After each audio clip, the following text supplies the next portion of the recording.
presentations. Use the Q&A function for questions, and our team will be monitoring it. Interpretation is available in French and Spanish, so I'd like you to take time to select your channel. If you look at, at the below, you will have the 3 dots there, and if you click it, you will have the globe, and then just choose the language that you want to hear. This session, by the way, is being recorded. So we are fortunate to have a fantastic lineup of speakers. All of them, I should say, breastfeeding champions. They will be coming from Colombia, Côte d'Ivoire, Vietnam, Zimbabwe, El Salvador, and Ireland. I assure you that this will be a productive exchange. Q&A session will follow after all the presentations. So without further ado, let's get started. At this point, I'd like to invite Elisa Gamero, SUN Focal Point from El Salvador, to provide the opening remarks. Bueno, muy buenos días a todos y todas. Saludos desde El Salvador. Es un saludo lleno de mucho compromiso y esperanza y es un honor definitivamente el estar participando en este espacio, donde convergen tantos esfuerzos para proteger la vida desde su inicio y así poder garantizar que cada niño y niña en el mundo tenga el mejor comienzo, uno que no solo sea lleno de mucha salud, sino que también de mucho amor. Sabemos que para promover, proteger y apoyar la lactancia materna, esto no solo es una estrategia de salud pública, es para todos una responsabilidad no solo ética, sino que también legal. Por eso quiero iniciar reconociendo que esta causa que nos une a todos acá tiene una estrecha vinculación con la Convención sobre los Derechos del Niño. Y esto para garantizar que cada niño y niña tenga la máxima salud posible de forma integral. Y en ese marco quiero compartirles que con mucho orgullo desde El Salvador junto a otros países del mundo copatrocinamos la resolución de la Asamblea Mundial de la Salud de este año sobre la regulación de la comercialización digital de los sucedáneos de la leche materna. Tomamos esta decisión por una razón muy clara, y es que la evidencia es contundente. Las tecnologías digitales han sido aprovechadas de muy buena manera, pero en otros casos para crear estrategias de marketing que han sido muy dirigidas y en unas ocasiones a veces hasta invisibles. Hoy, millones de madres, padres y cuidadores en todo el mundo están siendo expuestos sin una regulación adecuada a un contenido personalizado, persuasivo e incluso cargado de conflictos de interés para la promoción indirecta de los sucedáneos, biberones y tetinas. Esto, como ustedes saben, tiene efectos nocivos para la salud, debilita la confianza en la lactancia materna y crea una ilusión sobre decisiones libres, pero al final todos sabemos que esto tiene grandes efectos nocivos. Desde El Salvador hemos decidido no solo actuar, sino que también regular e informar, no solo para cumplir con el código y la resolución, sino que también para proteger y garantizar los derechos desde la primera infancia. Pero también sabemos que la regulación por sí sola no basta. Hoy van a conocer diferentes experiencias desde Vietnam, Zimbabue, Costa de Marfil, Colombia e Irlanda. Así como ellos, nuestro país ha apostado por construir redes sostenibles de apoyo a la lactancia materna desde todos los niveles, iniciando por la familia, la comunidad, los servicios de salud, los espacios de trabajo y la sociedad en su conjunto. Gracias a muchos socios y aliados que se encuentran ahora presentes en este espacio, hemos formado a más de 1,500 consejeros, más de 700 asesores de lactancia. Contamos a nivel nacional con más de 500 salas de lactancia, no solo en espacios de trabajo, sino que también en espacios públicos, restaurantes, teatros, cines, fronteras terrestres, aéreas. Y también hemos fortalecido el enfoque familiar de nuestros servicios, especialmente en espacios de emergencia, en donde en cada uno de nuestros albergues contamos con salas de lactancia materna adaptadas. También contamos con un marco legal y normativo robusto, así como diferentes canales de denuncia, de información y seguimiento. Es así como hemos, junto a todos nuestros socios, adquirido un compromiso público desde Nutrition for Growth de garantizar que la lactancia materna exclusiva en El Salvador llegue al 2029 a un 65%. La lactancia materna también es parte de nuestra política nacional de nutrición y de seguridad alimentaria, y así articulamos sectores de salud, agricultura, medio ambiente, turismo y economía, porque creemos firmemente que priorizar la lactancia materna es priorizar el futuro. Invitamos a todos los representantes acá que puedan estar de los diferentes gobiernos del mundo a fortalecer sus marcos normativos, pero también a garantizar la información que reciben todos los profesionales de la salud, la familia, para que ésta sea objetiva y libre de conflictos de interés y basada en la evidencia científica. En nuestra experiencia, un aspecto fundamental ha sido trabajar totalmente de la mano del sector de la sociedad civil y también de la empresa privada. Ellos han sido socios claves para transformar las políticas en prácticas reales, sostenibles y cercanas a la familia. Desde El Salvador estamos seguros que seguiremos avanzando y seguiremos junto a todos ustedes inspirando a otros a poder lograrlo, porque creemos que la lactancia materna es amor convertido en alimento y este es un compromiso de todos. Muchas gracias.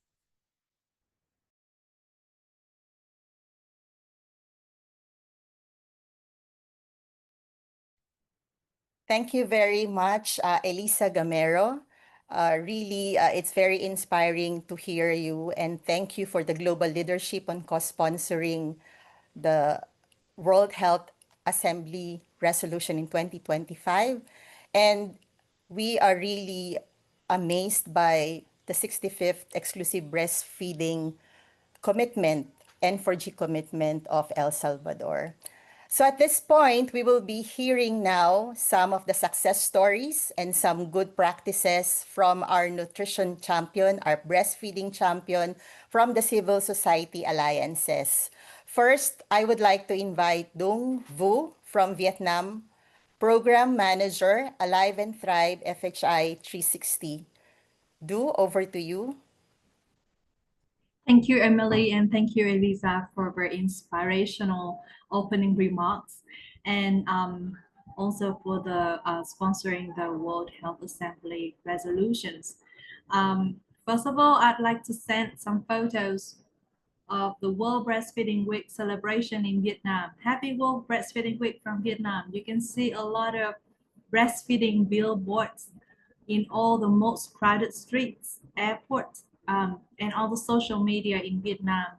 And that is made possible with the support from the government of Ireland. And the campaign this year is We Make Breastfeeding Work for Our Babies, and you can too.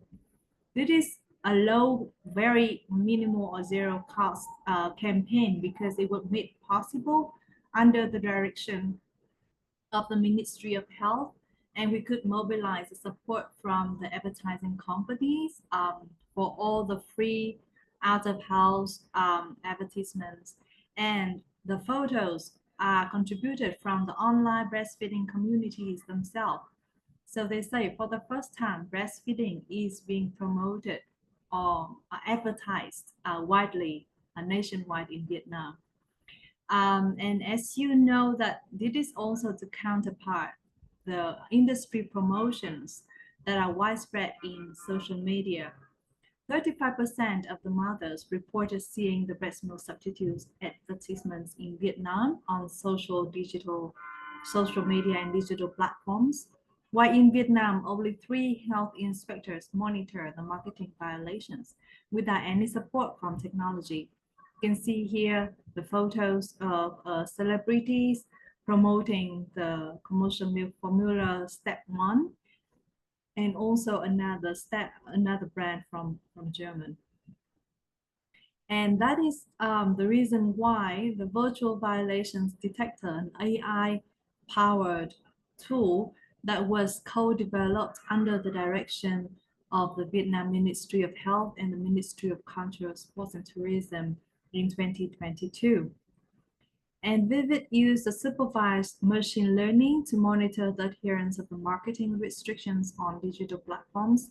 Basically, we teach the AI tool to detect what is the formula, to teach the AI tool to read the label of the products, identify and classify whether it is breast milk substitutes, and understand the text, the intent of the message, if it is promoting breast milk substitutes, comparing with the breast milk or not.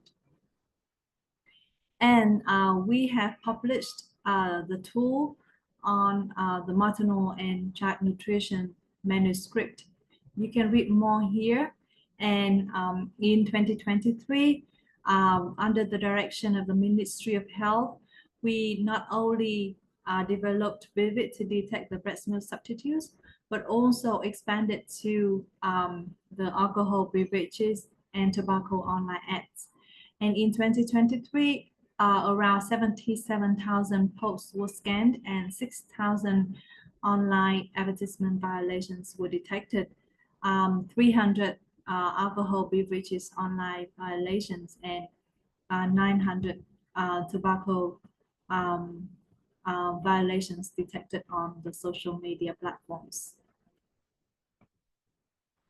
And this is the chart of the code violations by the breast milk companies in Vietnam back in 2023. And this is also a chart showing the percentage of code violations among the pan-page posts by complementary food companies. And in Vietnam, most importantly, that from the AI detection, we have had the initial sanction and enforcement actions from the government. First, Vivid pointed out the national code legal loopholes.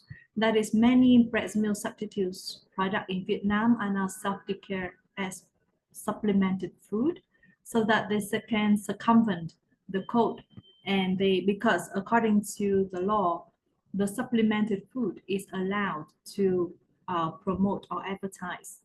And that is why the revised draft law on food safety, which is now being revised, and we are also invited to the drafting committee of this law that already proposed the measures to address this legal loophole. And secondly, many violations reported were already immediately removed from the page. One of that is the photos on the right.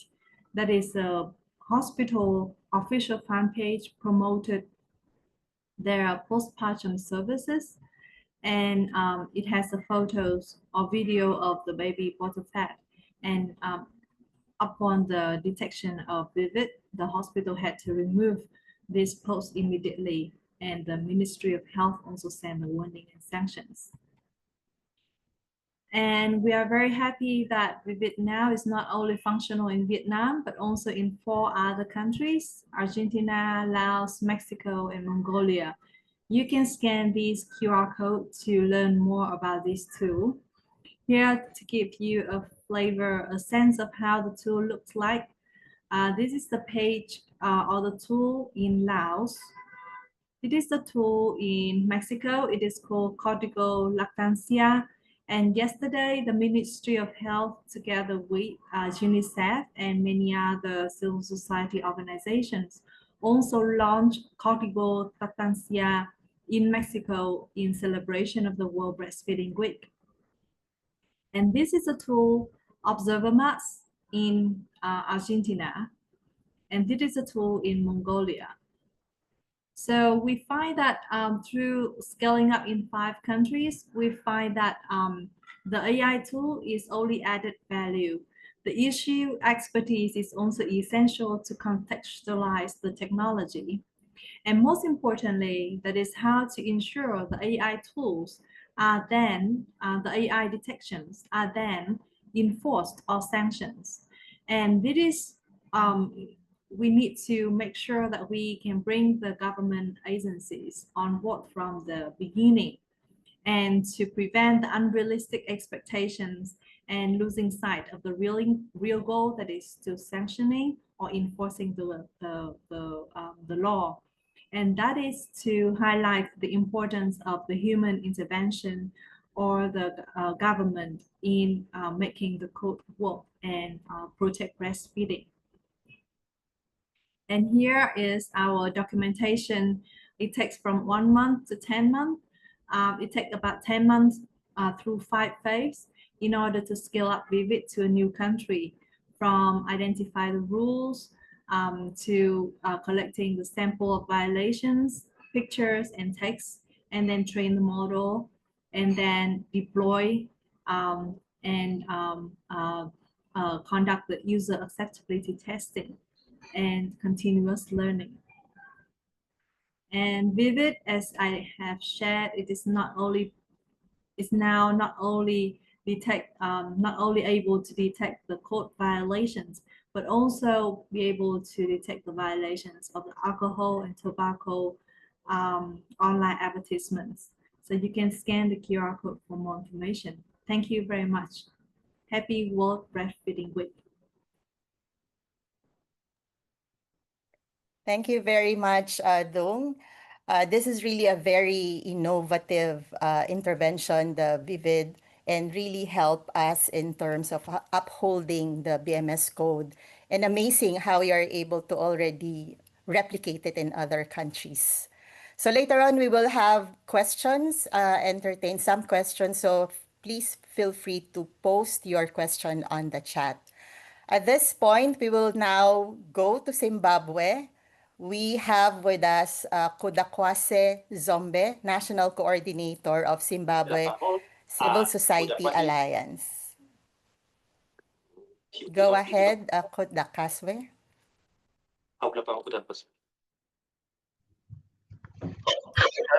Thank you so much.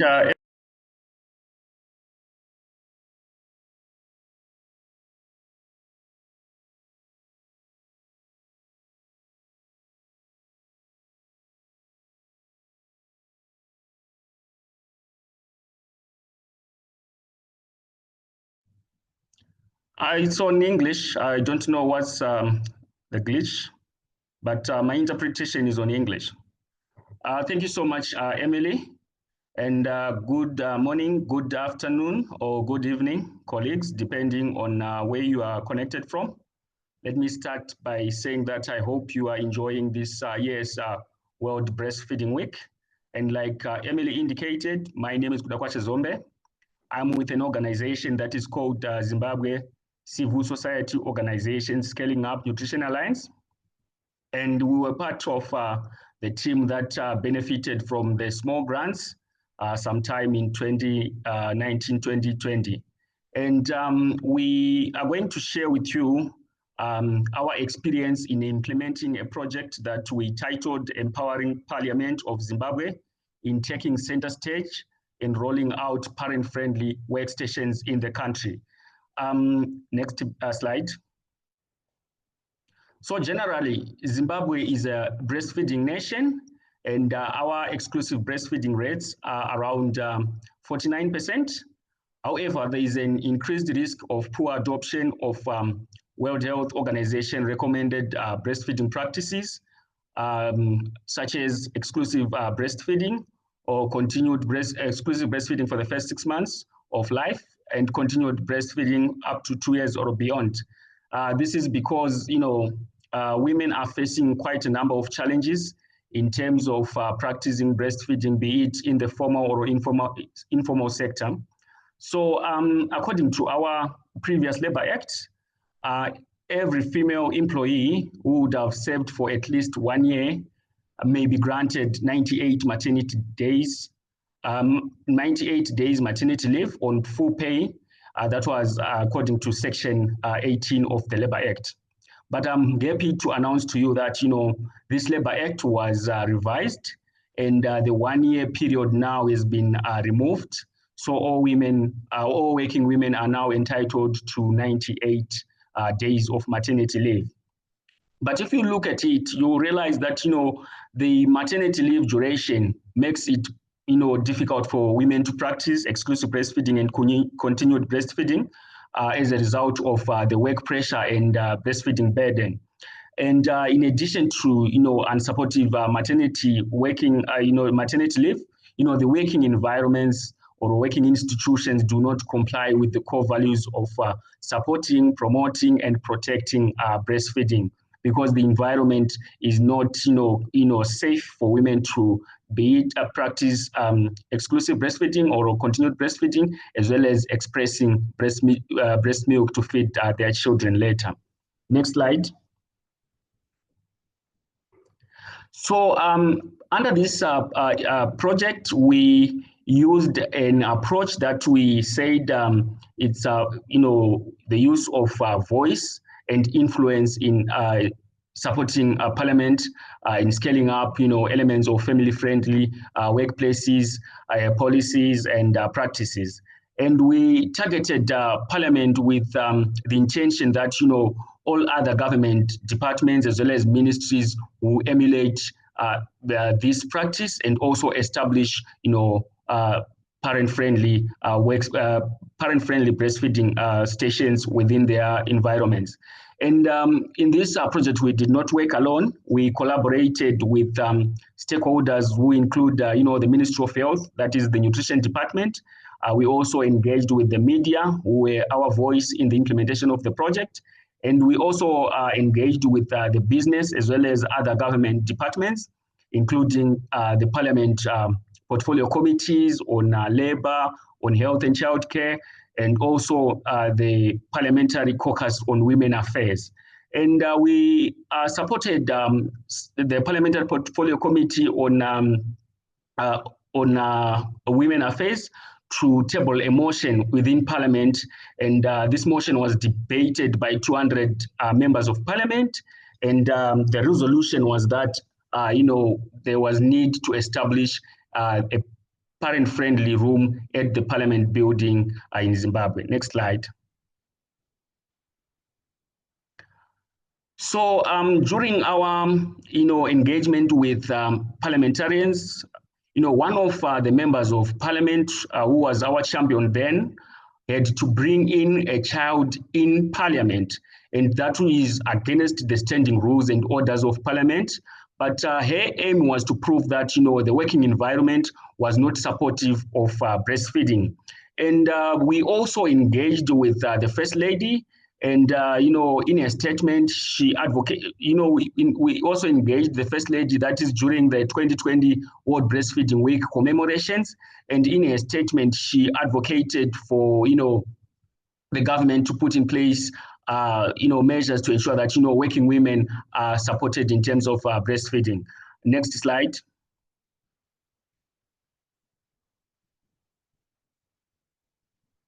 And from this project, we learned quite a number of lessons. And the first one being that whenever you are supposed to implement an intervention, there is a need to build strong partnerships. Early, that is before even the implementation of the project, but during design, you also need to engage or create strong partnerships. And forming partnerships with relevant stakeholders during design will assist in ensuring that there is complementarities and division of responsibilities, which results in easy attainment of project goals. And we also noted that whenever we are engaging with Parliament, there is need to ensure that your advocacy is relatable, because members of Parliament come from various backgrounds. They may not appreciate the language that we use in health and nutrition. So what we did was we were asking questions, and in our engagements with MPs, we were just asking questions. And at one point in time, we asked the members of Parliament where they where they do breastfeeding, or where they express their milk, where they express milk so that they can take the milk for breastfeeding later. And they indicated that they do so in the restrooms. So we also triggered further and said we requested the chair if we could have lunch in the restrooms. And they indicated that no, the restrooms are not a place where we can have lunch. And our question that we posed to the chair was, so why are you allowing women to express breast milk and to take the breast milk later for feeding of children? So, there's need to ensure that, the language that you speak with the MPs is relatable.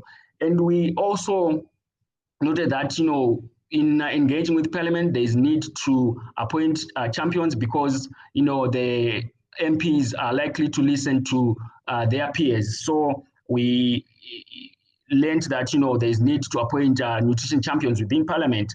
And we also noted that, there's need for us to be flexible whenever we are implementing interventions, because during the implementation of the project, we were affected by COVID, and some of the project activities had to be stopped.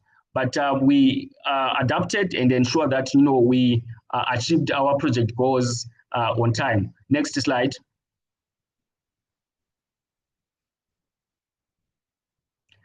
And our success stories was that included, establishment of a breastfeeding room at the main parliament building, at the picture to your right.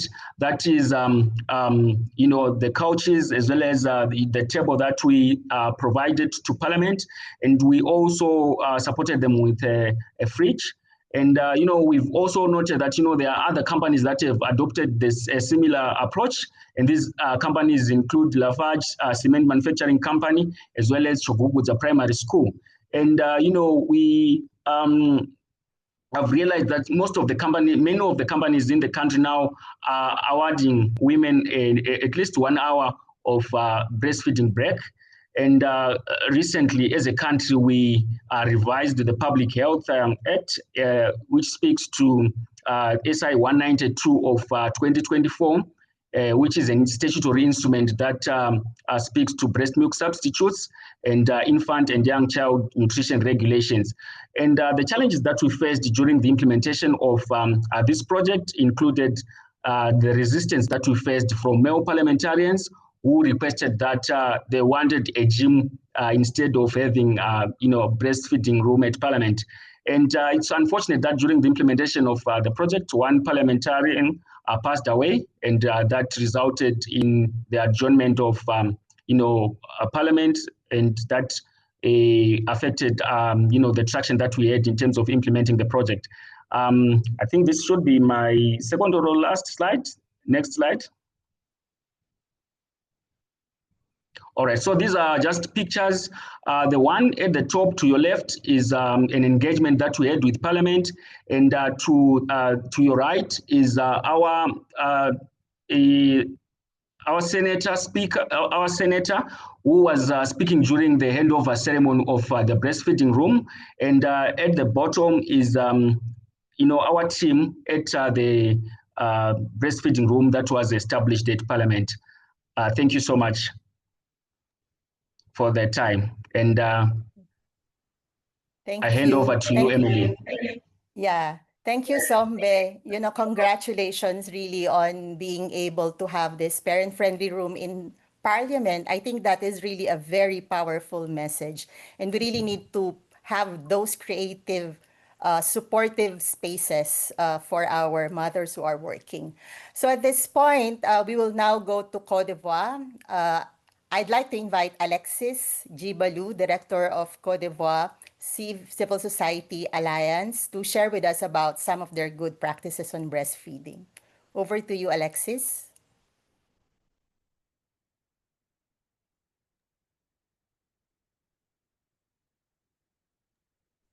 Allô? Yes, go ahead. Merci de me passer la parole. Bonjour, mesdames, messieurs, chers collègues de la société civile. Je suis Alexis Gballou de Alliance SUN Côte d'Ivoire, assumant le poste de directeur exécutif. Je suis donc présent ce matin avec Madame la Présidente du Conseil d'administration pour, avec vous, partager notre expérience sur la mobilisation communautaire et les actions de communication pour soutenir l'allaitement en Côte d'Ivoire. Prochaine diapo. Alors, notre intervention va s'articuler autour de 4 points essentiels.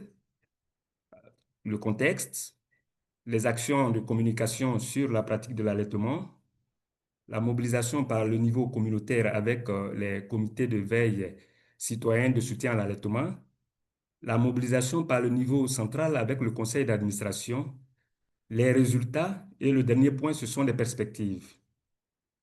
Donc, nous avons 5 points. Diapo.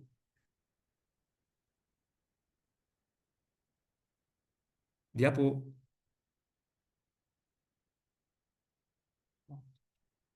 Alors, il faut dire que la nutrition, ces 10 dernières années en Côte d'Ivoire, a bénéficié d'un intérêt conséquent.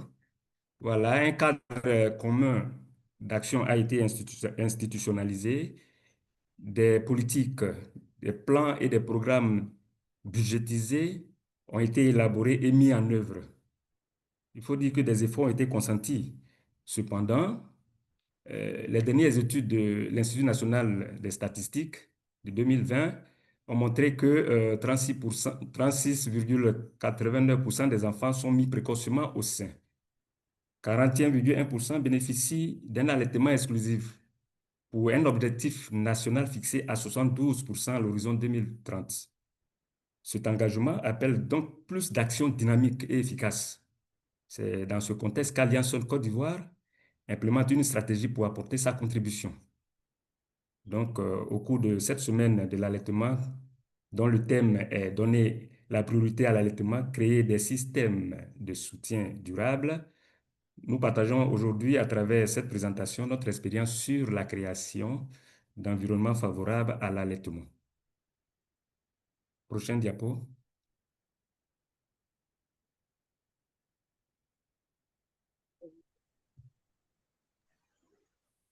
Voilà, comme nous le disons, nous intervenons sur deux axes.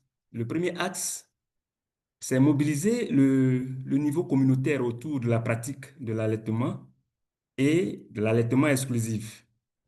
Pour ce faire, il a été mis en place des comités de veille citoyenne de soutien à l'allaitement, en abrégé CVCSA. Là. Des renforcements de capacités ont été faits à l'endroit des coordinations régionales.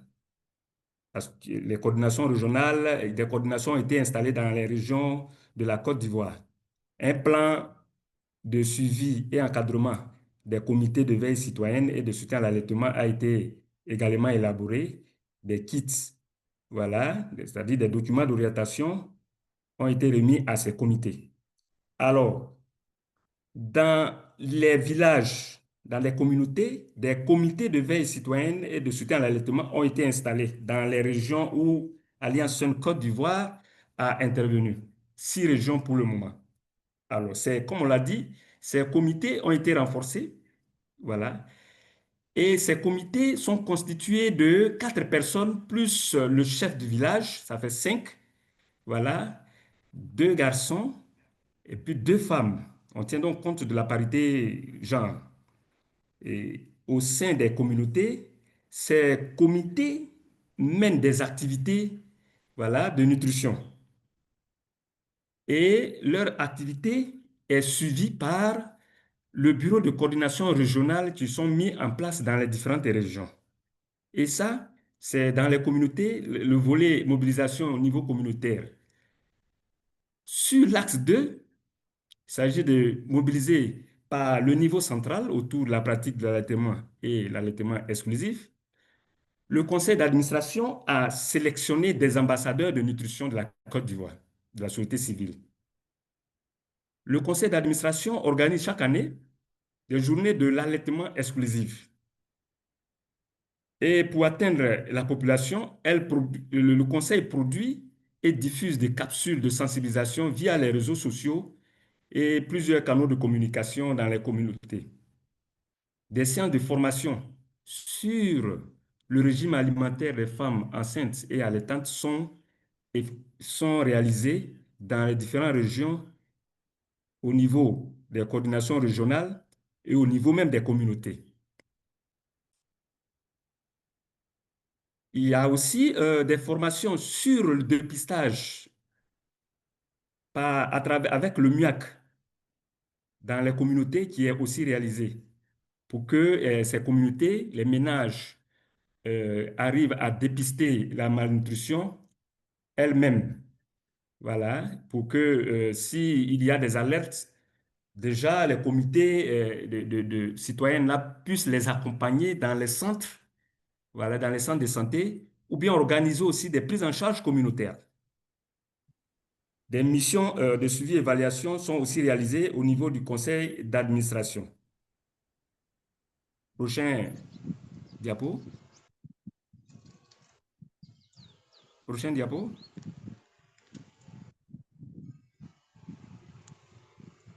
Alors, nous vous présentons quelques images. Quelques images de mobilisation par le niveau communautaire avec les comités de veille citoyenne et de soutien à l'allaitement. Ces comités mènent des activités comme nous l'avons dit. Il y a des causeries éducatives. Vous voyez l'image de la gauche, des causeries éducatives dans des villages. Il y a aussi des visites à domicile. Les comités, dans leur programmation, font des visites à domicile dans les ménages pour des appui-conseils. Il y a aussi l'éducation culinaire qui est menée pour la préparation, les techniques de préparation des aliments de complément. Les comités de veille citoyenne font aussi le suivi des femmes enceintes, le suivi des CPN, eux aussi les déclarations de naissance. Et elles ont mis en place avec le conseil d'administration des tontines villageoises. Prochain diapo. Prochain diapo.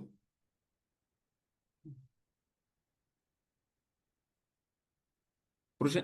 Voilà. Alors, l'image que vous voyez, ce sont des fiches techniques de suivi. Voilà, le premier tableau montre la fiche technique de suivi des comités de veille citoyenne par le bureau de coordination régionale. Et deuxième tableau montre les fiches techniques de suivi des bureaux de coordination régionale par le conseil d'administration. Alors, vous pouvez voir les inscriptions à l'intérieur, les dates, les personnes visitées, les sexes. On a aussi désagrégé ce tableau en tranches d'âge. Voilà. Et le nom des familles, les différents thèmes discutés et aussi des observations qui pourraient être faites avec une signature pour pouvoir valider. Diapo suivant. Prochain diapo.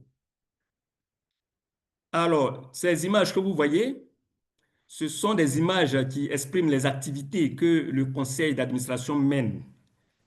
Voilà, comme on l'a dit, le conseil d'administration mène des renforcements des capacités des comités, des coordinations régionales et des CVCA, l'image en haut à gauche, et aussi le renforcement des capacités des communautés sur l'utilisation du MIAC, la bandelette de Chakir.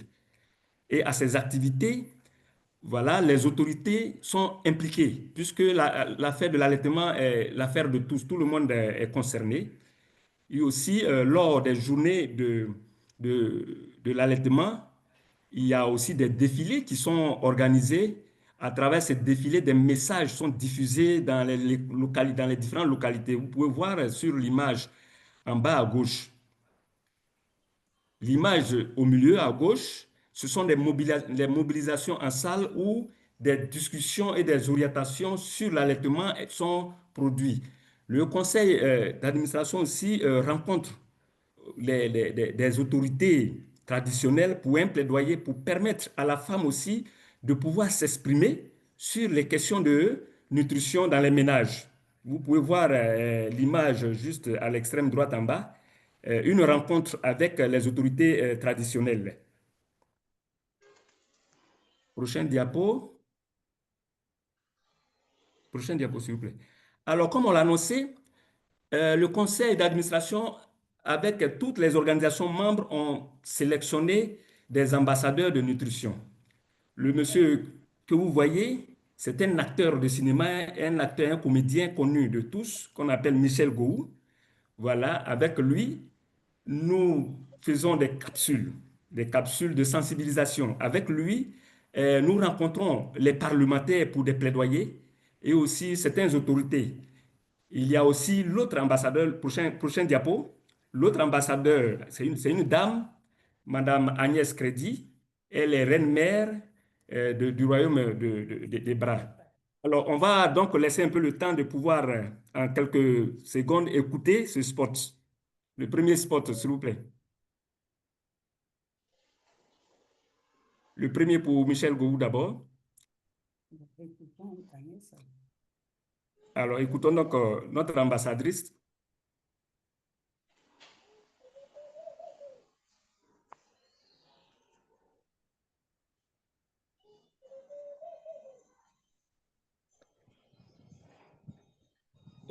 Oh, le son ne sort pas à notre niveau.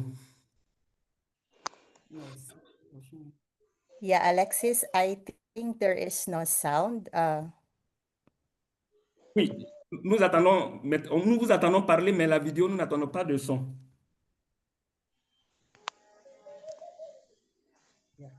Ok, merci. Je pense que nous pensons Yeah, que maybe we can share the clip later. Yeah. voilà, on pourra partager la vidéo avec nos collègues. On peut passer au prochain diapo.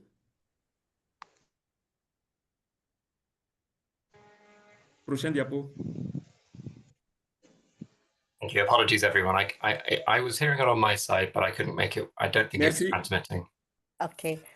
Yeah, Alors, Alexis, can you wrap up in 1 minute, please? Thank you. oui, nous voulons dire que toutes ces actions qui ont été menées, on a eu des acquis en termes de résultats. On a formé des gens, on a fait des démonstrations culinaires. Il y a plusieurs personnes qui ont été formées à la nutrition et à l'hygiène, et aussi beaucoup de ménages qui savent introduire des aliments de complément. Et il y a aussi près de 300 mères qui ont été formées à la malnutrition à l'aide du MIAC.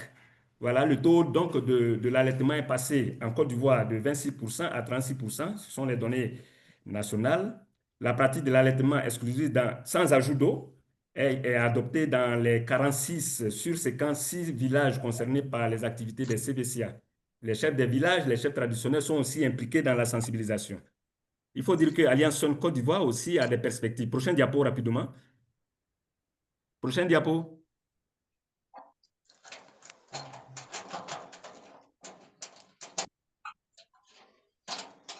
Prochain diapo.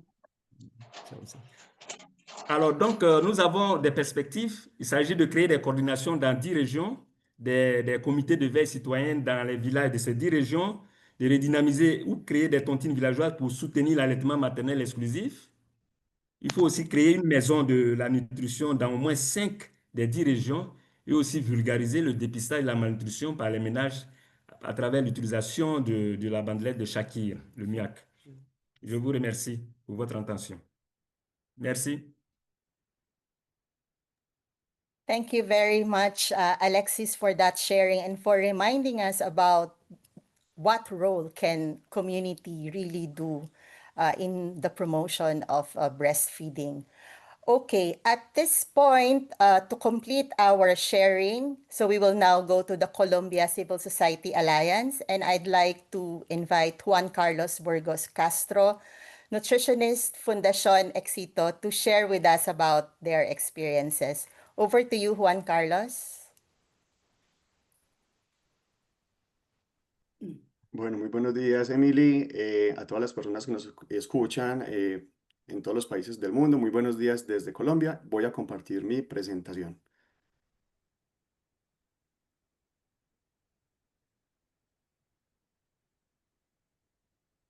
Pregunto si la están viendo. Yes, we can see. Yeah. Ok, perfecto.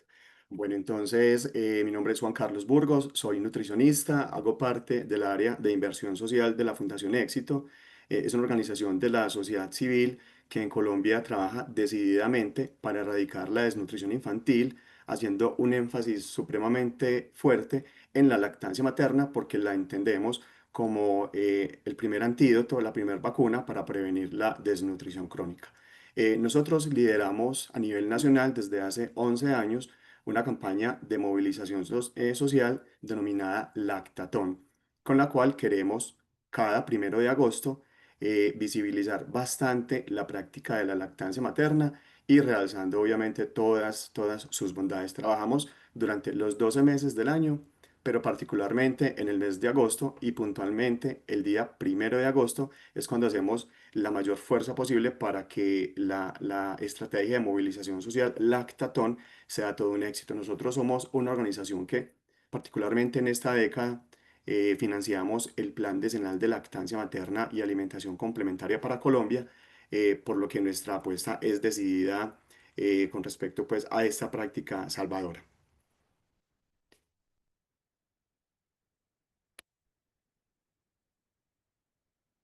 Permítame un segundo.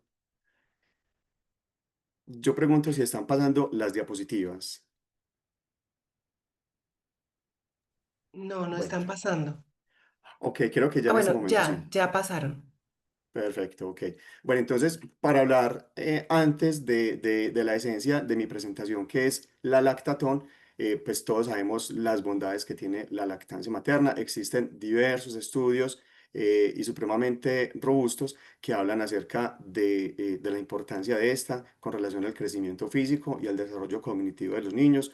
Aquí vemos una investigación que nos habla de que hay un incremento de 0,4 desviaciones estándar en el desarrollo general de los niños y de al menos 0,6 desviaciones estándar en la estatura para la edad. Existen también muchísimas investigaciones, esta particularmente de la cohorte de pelotas en Brasil, en donde se asoció la lactancia materna con los logros educacionales, con los ingresos a los 30 años de edad, como ya se lo mencionaba, pues en una cohorte de pelotas en Brasil. Obviamente la lactancia materna tiene todas las bondades y como Fundación Éxito pretendemos que a partir de esta o con la ayuda de esta práctica podamos tener un país que progrese decididamente. Nosotros, infortunadamente, de acuerdo a la última medición que tenemos de la encuesta de la situación nutricional, tenemos una prevalencia de 36,1% de lactancia materna exclusiva durante los 6 primeros meses de edad de los niños y obviamente al día de hoy, al año 2025, que es el año que la Organización Mundial de la Salud propuso como meta para que al menos el 50% de los niños en el mundo menores de 6 meses tuvieran lactancia materna exclusiva, pues no lo estamos logrando. Pretendemos que con el plan decenal de lactancia materna que yo les mencionaba al principio y con todas las apuestas desde los gobiernos nacional y regionales y obviamente con la ayuda de la sociedad civil, podamos alcanzar, finalizando esta década, al menos el 51% de lactancia materna exclusiva en los niños de menos de 6 meses. Existen también otros estudios, particularmente con relación al desarrollo craneofacial, en donde la lactancia materna, además de todas las ventajas que conocemos, ayuda también a corregir y a desarrollar de manera adecuada el desarrollo craneofacial. Entonces, particularmente con nuestra campaña o nuestra estrategia de movilización social Lactatón, lo que queremos es generar a nivel nacional conversación, visibilidad y una conciencia sobre la importancia de la lactancia materna. He escuchado a algunos de mis antecesores mencionando, por ejemplo, de la importancia de fomentarla y protegerla en espacios públicos. Eso hacemos a través del numeral Lactatón o de la estrategia Lactatón. Vinculamos distintos aliados gubernamentales y no gubernamentales. Y obviamente aprovechamos al menos en estos últimos 5 años posteriores a la pandemia las redes sociales, particularmente la red X al día de hoy, para visibilizar bastante la práctica de la lactancia materna. Y como ya lo mencionaba desde el principio, sabemos y estamos convencidos de que la lactancia materna practicada de manera adecuada es el primer antídoto contra la desnutrición infantil. Aquí les voy a hacer un ejercicio de tiempo desde el año 2015 hasta el año 2024 y les tengo pues el último dato del año 2025 con relación a la participación que se tuvo con la estrategia Lactatón. Entonces, arrancamos en 2015 con instituciones aliadas a nuestra organización a nivel nacional. Nosotros tenemos presencia en todo el país con instituciones que atienden principalmente primera infancia y madres en gestación. Entonces logramos reunir en distintos grupos, en distintos sitios, perdón, de Colombia, 500 binomios, madre e hijo, para que amamantaran de manera pública y se realizara esta bonita práctica de la lactancia materna. Al año 2016 logramos incrementar a 900 binomios, madre e hijo lactante. Para el año 2017 empezamos a tener ya muchísima más fuerza, vinculando ya a gobiernos locales, al gobierno nacional, y logramos en ese entonces una presencia de 10.200 binomios, madres e hijos lactantes. Además, también invitamos a las familias para que hicieran presencia en sitios públicos en unos momentos específicos del 1 de agosto, vuelvo y lo repito, para que amamantaran en público. A 2018 logramos subir a 12.052 binomios. Ya para el año 2019, previo año a la pandemia, logramos congregar a 20.848 personas en distintos espacios de Colombia. Al año 2020, todos sabemos que la pandemia por COVID-19 llegó a nuestro planeta, y obviamente debimos optar por utilizar las redes sociales, en este caso o en su momento Twitter o X, para que pudiésemos a través de las instituciones aliadas en todo el país publicar fotografías, publicar mensajes alusivos a la lactancia materna, siempre utilizando el numeral lactatón. Ese es el modo en que nosotros podemos y podíamos medir cuál era el nivel de participación de las personas en Colombia con relación a esta estrategia de movilización social lactatón. Para el año 2021 continuamos vinculando muchísimas familias, continuamos vinculando gobiernos. El gobierno nacional decididamente comenzó también a hacer presencia y apoyo con nuestra estrategia de movilización nacional, y más aún cuando les mencionaba yo al principio, la Fundación Éxito financió el Plan Decenal de Lactancia Materna y Alimentación Complementaria para Colombia, y una de las estrategias o de los planes de acción definitivos para que se lograra el éxito y se cumpliera obviamente el objetivo de incrementar las cifras de lactancia materna en Colombia era la movilización social. Entonces, hubo muchas apuestas de distintos actores para que esa estrategia fuese exitosa. Miren el salto tan abismal que dimos de 2021 a 2022, llegando a 13.7 millones de visualizaciones o de interacciones en la red social X, y particularmente en ese año 2022 logramos ser trending topic número 2 en el país, y si mal yo no recuerdo, no pudimos ser trending topic número 1 porque precisamente ese año Egan Bernal, un gran ciclista colombiano, quedó campeón del Tour de Francia. Entonces fue la tendencia particularmente ese día 1 de agosto de 2022. Para el año 2023, esta estrategia lactatón alcanzó 17 millones de visualizaciones o de interacciones en la red social X, y ese año sí pudimos ser trending topic número 1 en Colombia. Pusimos a hablar a muchísimas personas, a muchísimas organizaciones de lactancia materna y de las bondades que tiene obviamente para el binomio madre e hijo y obviamente sociedad. Y el último año, 2024, logramos tener 34.8 millones de visualizaciones en X, siendo el trending topic número 3 para este año. A los últimos datos que pude consultar, logramos ser tendencia número 3 en Colombia, con un poco más de 13.6 millones de interacciones en la red social X.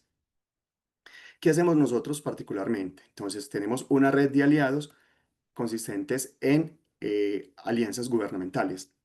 Tenemos, por ejemplo, a la alcaldía de Bogotá, que es la capital de Colombia, con un aliado supremamente fuerte. Tenemos a la alcaldía de Medellín, es la segunda ciudad en población y en importancia económica del país.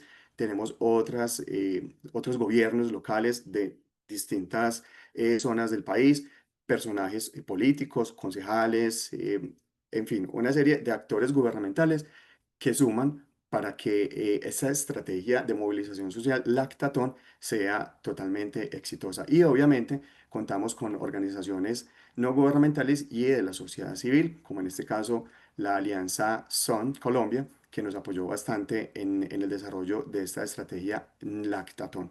Medios de comunicación, tenemos organizaciones no gubernamentales como por ejemplo la Asociación de Bancos de Alimentos de Colombia, que mueve muchísima gente a nivel nacional y que obviamente nos apoya bastante en esta estrategia. Y ya para que vayamos terminando, el momento culmen, que es el 1 de agosto, se va, por decirlo así, preparando desde meses previos. Aquí vemos, por ejemplo, que en los meses de junio y julio, en este año 2025, empezamos a hacer publicaciones continuas, empezamos a hacer publicaciones masivas con todos nuestros aliados para ir, por decirlo así, preparando el camino para que el 1 de agosto fuera exitoso. Ya en la última semana de agosto, de julio, perdón, hicimos un énfasis fuerte en todos nuestros aliados gubernamentales y no gubernamentales para que participaran activamente con el numeral lactatón. Ese era el medio para poder medir las interacciones. Y ya el 1 de agosto pasado logramos concentrar entre las 9 y las 12 del mediodía a 13.7 millones, o tuvimos 13.6 millones o más de visualizaciones o interacciones en X, para que pudiésemos lograr posicionar la lactancia materna como el acto de amor que más alimenta. Y muchas gracias.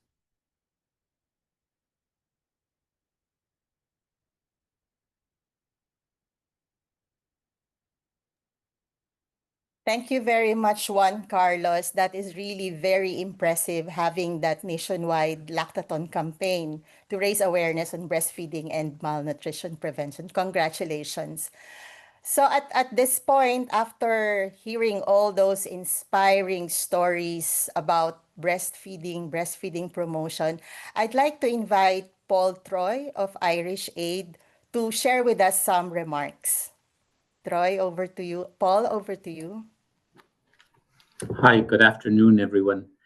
I'd like to first start by thanking the hosts of today's important webinar, the SUN Civil Society Network. Ireland is a proud supporter of the SUN movement, in particular the Civil Society Network and the SMS. So very proud to support you in this.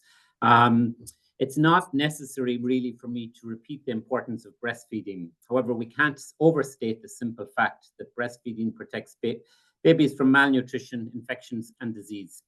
It's vital to child health and survival, and it's a critical component of a sustainable food system.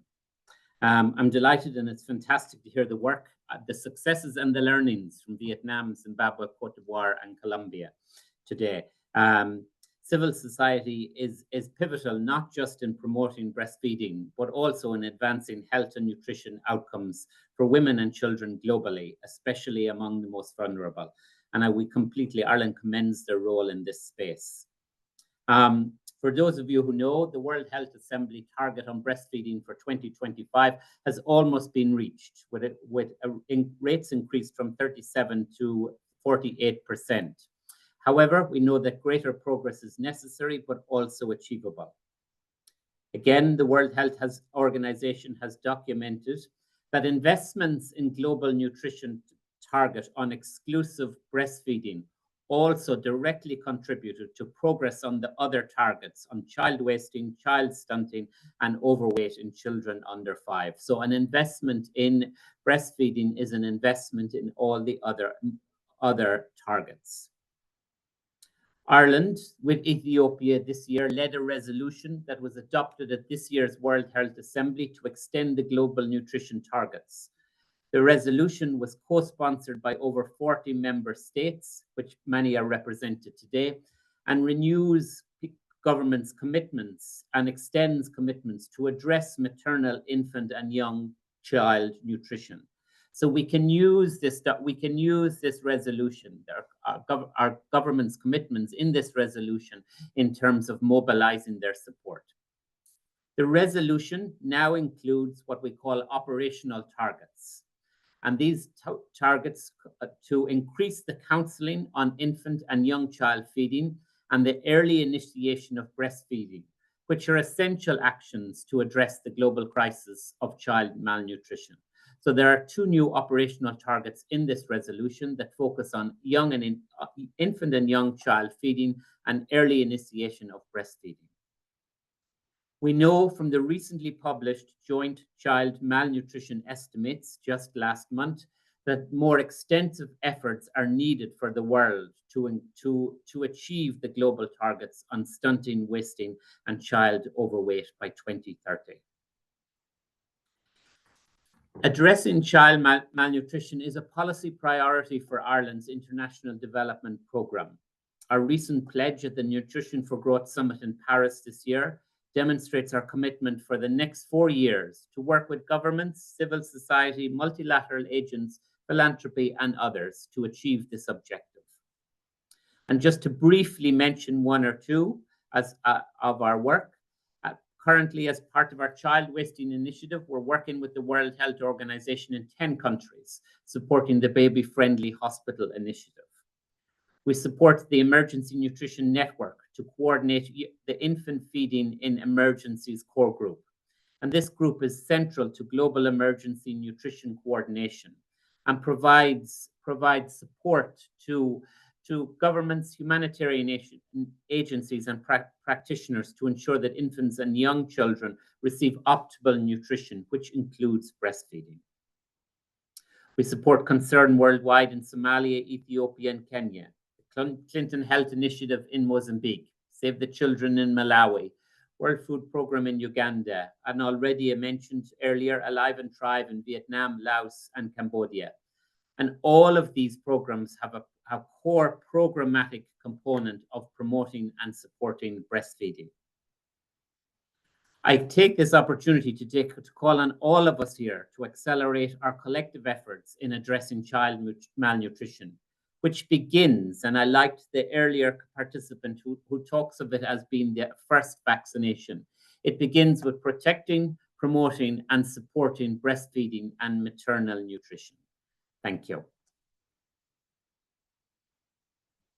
Thank you very much, Paul, and thank you for Irish Aid's continuous commitment to support and promote breastfeeding and your continuous support to the SUN Civil Society Network.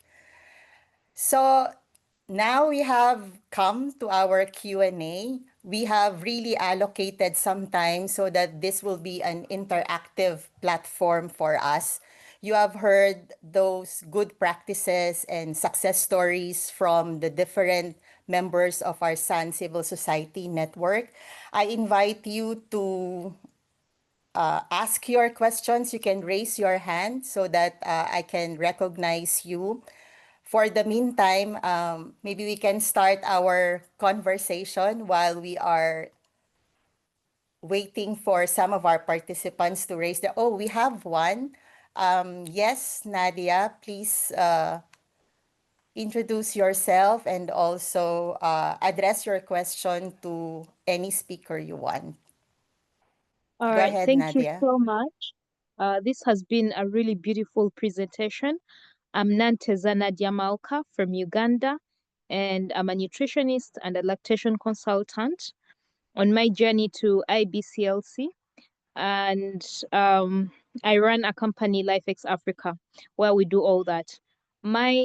Being a private institution, I'm looking at the different interventions that have been put up.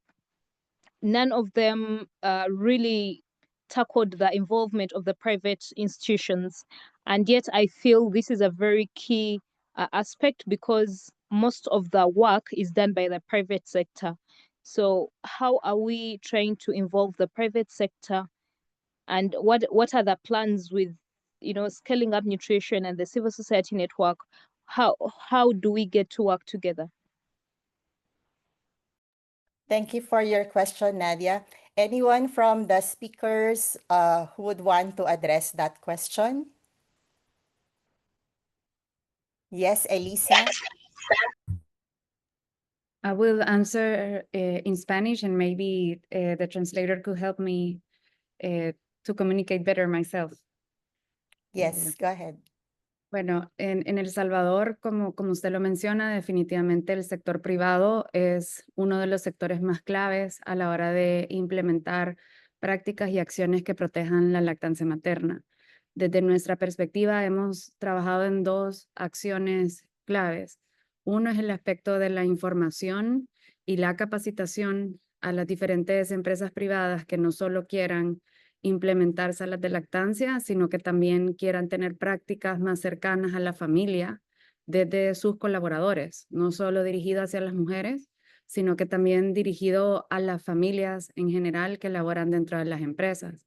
Eso nos ha permitido ampliar la cantidad de espacios, no solo dentro de las oficinas, sino que también en restaurantes y cines, que permitan contar con espacios dirigidos hacia las familias en términos de lactancia materna y realmente volverlo algo de transformación cultural que permita que cualquier familia en el espacio en el que se encuentre siempre pueda tener acceso a la lactancia materna.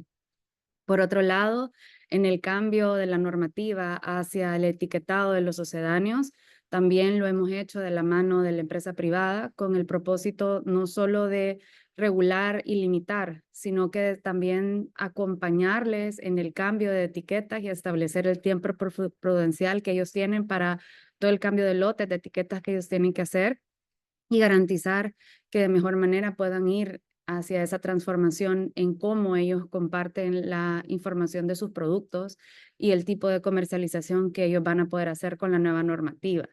Eso lo que nos ha permitido es que vaya siendo una transformación más natural y que no se vea desde una perspectiva limitante y de golpe hacia el sector privado, que también buscamos que pueda seguirse manteniendo y creciendo dentro de nuestro país. Eso rápidamente para no abarcar mucho el tiempo de preguntas y respuestas, pero cualquier cosa, pues yo le puedo dar mi contacto y podemos seguir conversando de cómo hemos trabajado con el sector privado. Cambio. Yeah, thank you, Elisa, for sharing those initiatives in El Salvador. And then we have another raised hand, Thierry, bienvenue. Do you have a question? Go ahead. Merci de me donner la parole. C'est parce que vous m'écoutez bien. Allô? Yes, we can hear you. OK. Moi, je suis leader de l'Alliance de la société civile en République centrafricaine. Et je pense qu'actuellement, on est en train à la phase de la validation du code de commercialisation du lait maternel en République centrafricaine et que le ministère de la Santé, qui est le lead, nous a publié le draft.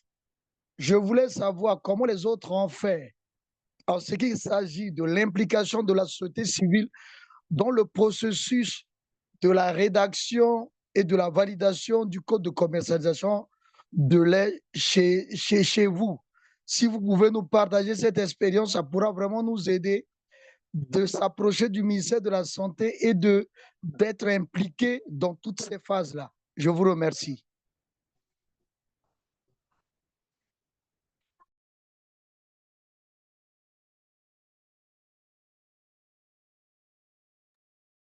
Thank you very much for your question on the drafting of the code for marketing on breastfeeding products in the country. I don't know if anyone from the speaker would want to respond to that. Duong, is that something that, can you share experience in Vietnam? Is that something you can respond to, Duong? I lost the connection a little bit in the last sentence. So can you repeat the question, the experience? Yeah, he's saying that they are drafting the code for marketing breastfeeding products in their country and would like to know experiences of countries in terms of this process. Amazing. Congratulations for starting the process. It is a good opportunity. According to our experience, we started this process 13 years ago in 2012. And it started, there were 4 components in that. The first one is convening the partners. So we convene with UNICEF, WHO, Scaling Up Nutrition Civil Society Alliance, NGOs working on this topic, and most importantly, the breastfeeding mothers community themselves. So that we together coalesce and agree on the breastfeeding and the policy message. Then we also prepare the policy brief, policy paper, and address the policymakers' concerns. For example, they often ask about why do we have to increase from 12 months to 24? What are the evidence for that? And what if it affects the industry employment? What if it affects the revenue or the tax revenue from the countries? So we have all the answers to these questions. And are the marketing prohibition also prevent the mothers from her freedom of choice, or are we preventing the mothers from seeking alternative feeding? So we have to address all of these concerns in the policy papers, policy brief. And then of course we also engaged the media. At that time there was traditional media, and then we also conveyed the message through different conferences, and use the international code as the reference, but also the peer country experience, like what are the neighboring countries. Philippines was also an inspiration at that time because Philippines already adopted 36 months. So I'm happy to provide more information. We already documented it in a paper and also in the draft model law. So we're happy to provide the expertise and also support for your countries to draft these important regulations, and very challenging, I must say. Thank you, Duong, for sharing the Vietnam experience. Alexis, would you like to add on? Or do you have another point? You can unmute yourself.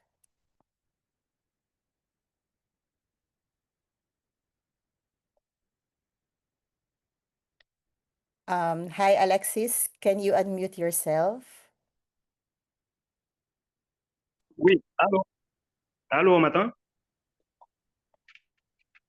Go ahead.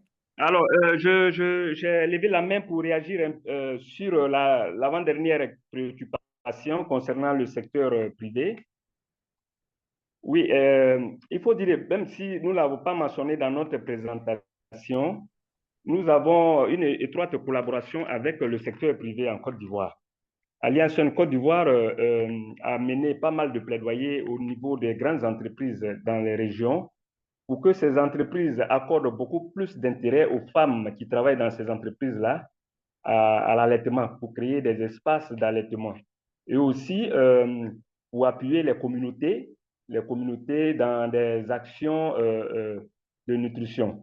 Donc, on a au nord, dans les grandes régions du nord, les grandes entreprises de fabrication de sucre, de production de coton.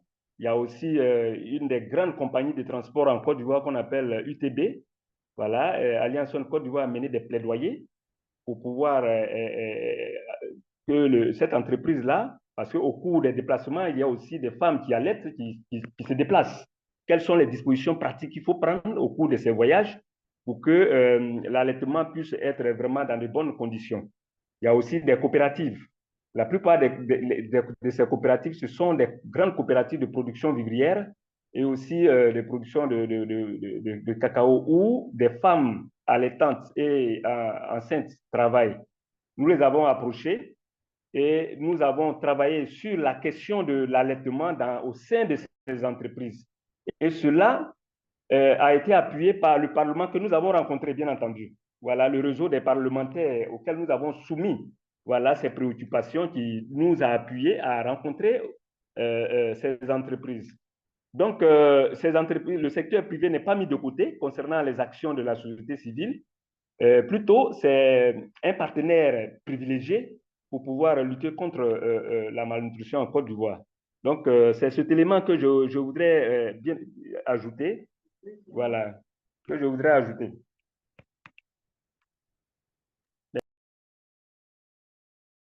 Yeah, brilliant. Thank you, Alexis, for adding and sharing those experiences in engaging the private sector.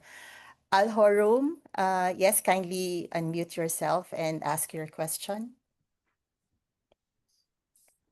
Permettez, je parle en français, je suis dans un pays francophone.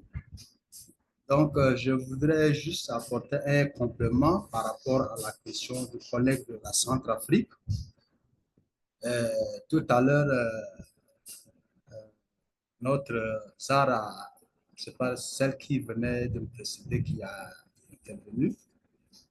Donc, elle a parlé de la mobilisation des parties prenantes.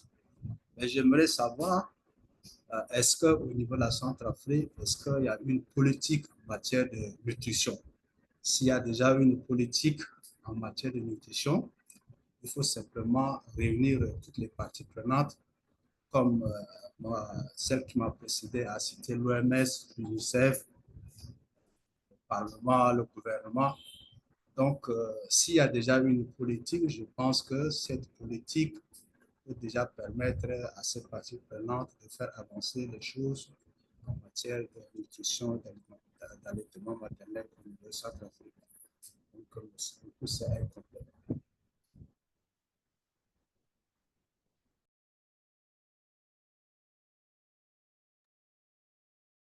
Yeah, thank you. Thank you very much, Al-Horum. Anyone who would want to react on that?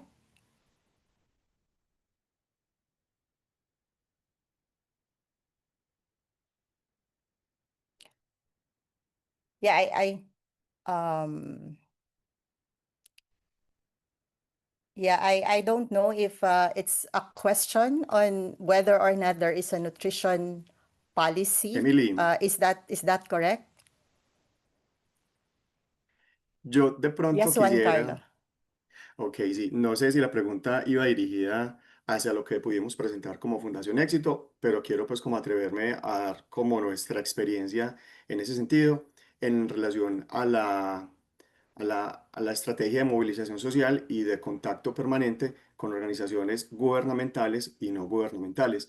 Comentábamos ahora en la presentación de que la Fundación Éxito, que es el brazo social del Grupo Éxito, el retail más grande de Colombia, de hecho, pues también doy como parte de respuesta a la pregunta de cómo se involucra la empresa privada y de hecho el Éxito es la empresa privada contratante más grande que tiene el país y su fundación, la Fundación Éxito a la cual yo pertenezco, establece de manera directa relacionamiento con gobiernos nacionales, con gobiernos regionales y con organizaciones no gubernamentales para que esas estrategias de movilización social que están definidas en el Plan Decenal de Lactancia Materna 2021-2030 se logren dar de manera efectiva. Entonces, lo que hacemos nosotros particularmente es el 1 a 1, el llamado directo a ese ministro, a esa dependencia de un gobierno específico regional de Colombia, a ese director de alguna organización no gubernamental, para que podamos establecer mesas de trabajo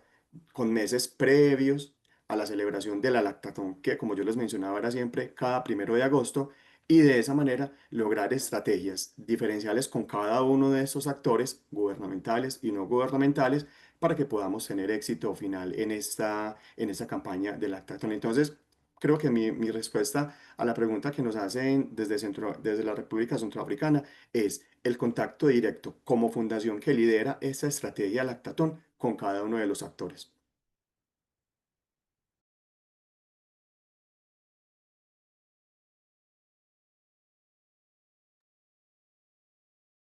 Thank you for your contribution, Juan Carlos.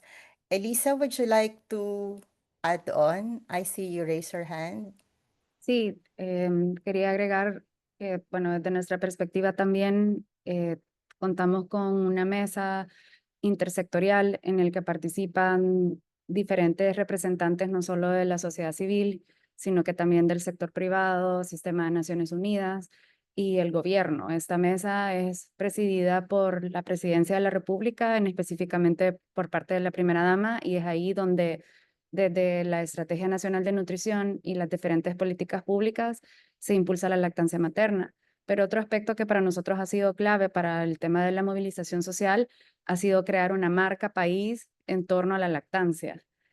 Una marca que, bueno, ustedes la pueden ver en las diferentes redes, no solo del gobierno, sino que de las diferentes acciones que realizamos, y es que creamos una gotita, y esta gotita pues hace más accesible para las personas el tema de conocer la importancia de la leche materna como tal y no de seguir reforzando el mensaje en torno a la responsabilidad que se le da hacia la mujer de garantizar la lactancia, sino lo que nosotros buscamos a través de esta gotita es dar a conocer no solo todos los componentes y nutrientes que tiene cada gota de leche materna, sino que si todos nos centramos alrededor de la gotita de leche, cada uno desde su rol dentro de la sociedad, dentro de la familia, la comunidad, el sector privado, puede asegurar una contribución. Esta gotita nos ha permitido poder llegar con comunicación más cálida y cercana a los diferentes sectores y fuerzas vivas del país y poco a poco ir transformando una cultura en torno a la lactancia materna. Cambio. Thank you, thank you. I have seen Mohammed Samura raising the hand earlier. Yeah, please go ahead. Yeah, thank you very much. I am Mohammed Samura, the program manager for Children Advocacy Forum Sierra Leone, and I'm also a steering committee member of SUN Civil Society Alliance in Sierra Leone. So I think you've got, such an interesting presentation, getting to learn from across the different regions in the globe about the different models that have been used to promote breastfeeding. And the one particular one that I'm much more interested in is the promotion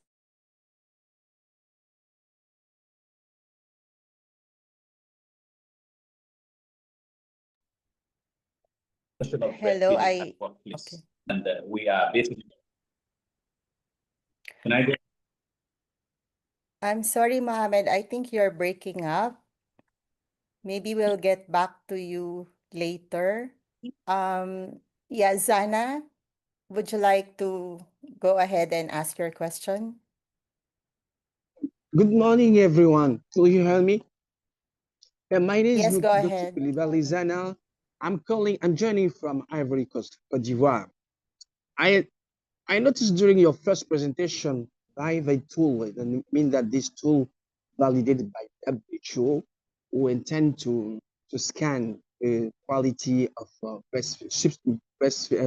quality of milk, substitute milk, the one we can give to the child. My understanding and my let's say my attention would like to be focused on the ethics related to some specific community in the world, like some of community didn't accept the halal food, the food who doesn't have some specific logo, halal, sometimes they say kasher for some other communities. How far Vivid tool could help to, let's say, discriminate between this kind of substitute milk? I don't know if it's quite understanding.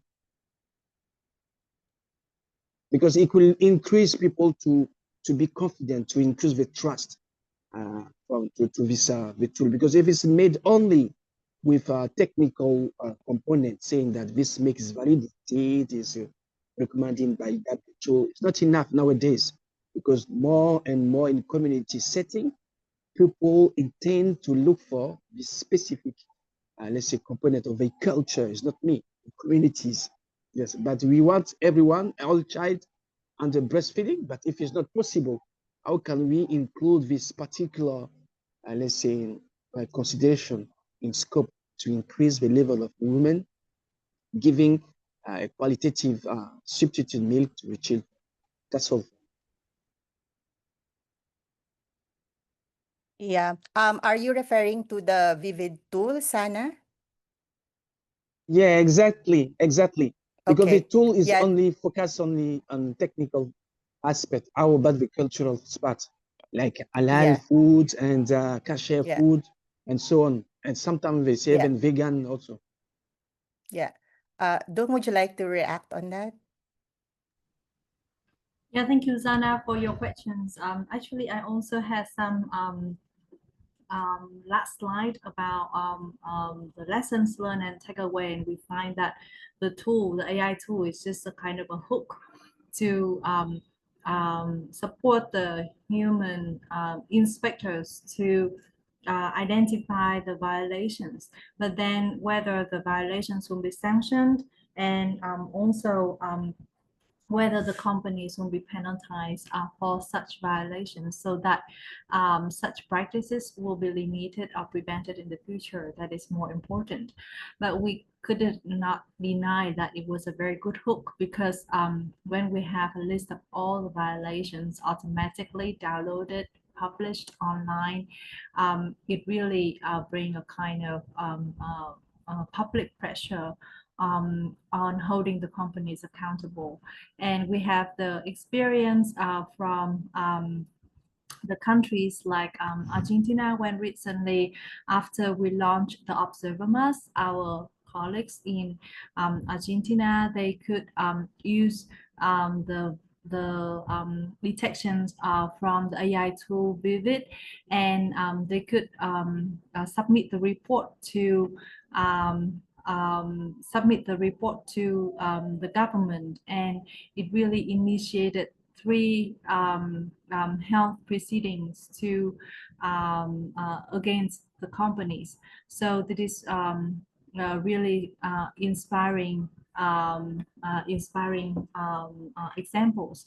The National Administration of Drugs, Food and Medical Technology in ANMAT in Argentina, they requested Nestle, Danone, and Burgos to remove the reported links from the social media, and they also issued the warning notice these companies to stop them from further disseminating the promotional content on social media. And it also initiated 3 health summary proceedings against Nestle. So I think that before, without the AI tool, it would be very hard for the human, like a normal person like us, to go through thousands of posts every day. But with the support from the computers, the artificial intelligence, we can do that. So it is a good hope, but we must admit that it is only the technology, and will not turn into accountability without the human intervention, or the human validation, and the human engagement. Thank you. Thank you, Duong. And we will end with that. I know that time is always not enough, but I hope it has been a very productive exchange. We would like to thank all our speakers, our interpreters, and support team.